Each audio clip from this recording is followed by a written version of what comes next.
شروع اللہ کے نام سے جو نہایت مہربان اور بے حد رحم والا ہے۔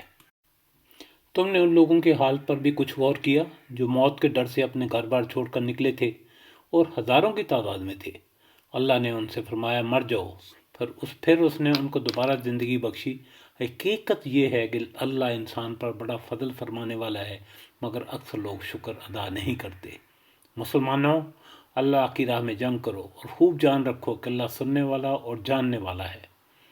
تم میں سے کون ہے جو اللہ کو قرض حسن دے تاکہ اللہ اسے کئی گنا بڑھا چڑھا کر واپس کر دے؟ گھٹانا بھی اللہ کے اختیار میں ہے اور بڑھانا بھی اللہ کے اختیار میں، اور اسی کی طرف تمہیں پلٹ کر جانا ہے۔ پھر تم نے اس معاملے پر بھی غور کیا جو موسیٰ علیہ السلام کے بعد بنی اسرائیل کے سرداروں کو پیش آیا تھا۔ انہوں نے اپنے نبی سے کہا ہمارے لیے ایک بادشاہ مقرر کر دو تاکہ ہم اللہ کی راہ میں جنگ کریں۔ نبی نے پوچھا کہیں ایسا تو نہ ہوگا کہ تم کو لڑائی کا حکم دی جائے اور تم نہ لڑو؟ وہ کہنے لگے بھلا یہ کیسے ہو سکتا ہے کہ ہم راہ خدا میں نہ لڑیں، جب کہ ہمیں اپنے گھروں سے نکال دیا گیا ہے اور ہمارے بال بچے ہم سے جدا کر دیے گئے ہیں۔